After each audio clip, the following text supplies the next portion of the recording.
Juan Mendez Scott's The Guest Room, Chapter 10. I was going to kill them on the spot. I stepped into the house, a little tipsy from drinking Coronas with Phil. The warmth of the beers buzzed pleasantly through my veins, mingling with a lingering taste of Mrs. Richardson's fried chicken, which had been so delicious it deserved its own restaurant. I told her as much, and she laughed, her rich, throaty chuckle echoing through the cozy kitchen. I'd had a surprisingly good time with Phil and his mother. At one point, I even considered following Phil back to his townhouse for some revenge of my own. Maybe that's why I kept tapping his leg under the table, trying to flirt, though it felt unnatural.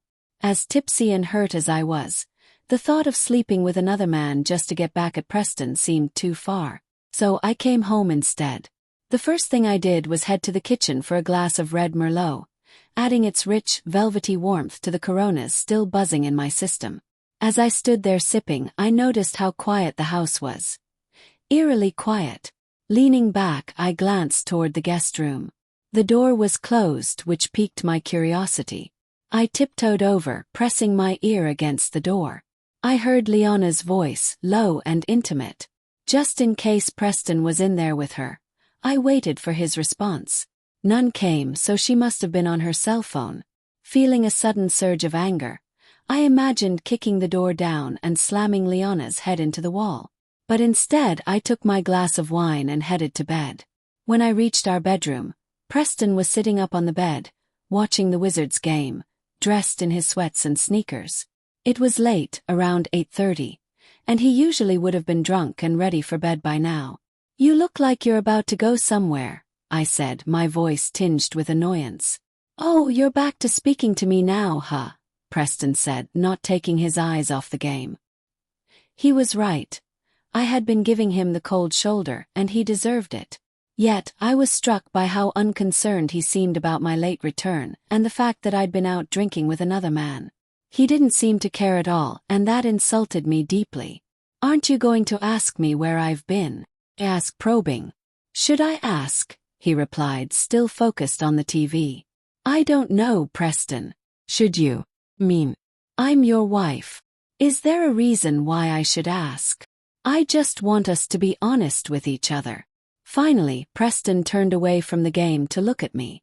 "What are you talking about, Doris? What do you mean, honest with each other?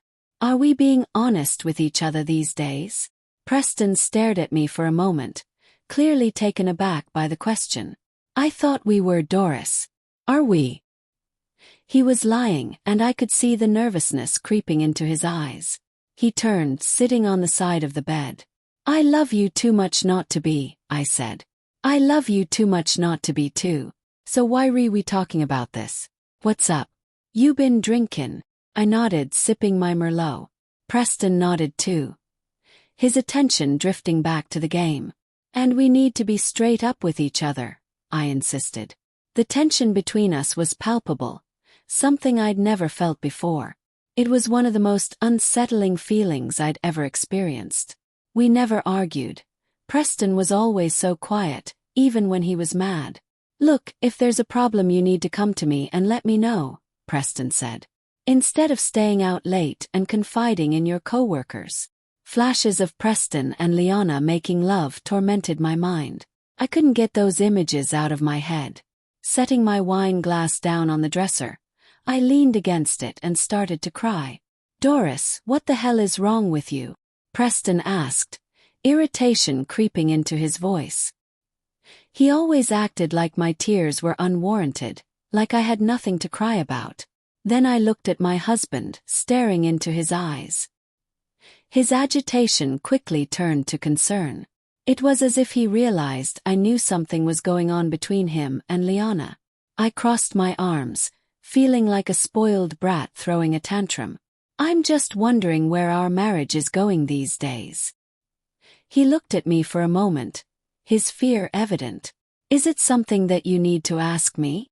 I just glared at him, wanting him to confess but not willing to ruin my plans for revenge. Preston sighed heavily, clearly exasperated. "Is it the landslide that's still bothering you?" I nodded, letting my arms drop. "We just seem so distant lately." "Distant? Distant how?" I feel like I'm losing you, I said, tears streaming down my face. Losing me how, Doris? I decided to toy with him a bit more. Are you seeing another woman? Preston stood up abruptly, acting insulted. He played the innocent role well. Raising his voice, he said, Doris, who the hell could I be seeing? Come home from work, eat, drink, get drunk and go straight to bed. So, what other woman could I be seeing? Watching his performance, I almost smiled. Then he got louder, walking toward me. No, he said. Tell me. What would make you ask me some shit like that? Matching his tone, I said. Because like I said, we seem distant lately. We haven't made love in weeks. So something's going on. Preston just stood there, clearly searching for an explanation. He lightened up a bit. Maybe I have been a little tensed since Liana's been here. Liana? He frowned. What does Liana have to do with this? He stumbled over his words. If Phil shows up here, I'm not wasting any time killing his ass. Because he can show up at this house anytime trying to start something. And I don't like living like that. I gave him an apologetic look, reaching out to grab his hand. So you haven't met another woman or anything? He shifted uncomfortably, refusing to hold my hand. Doris, I don't have time for this.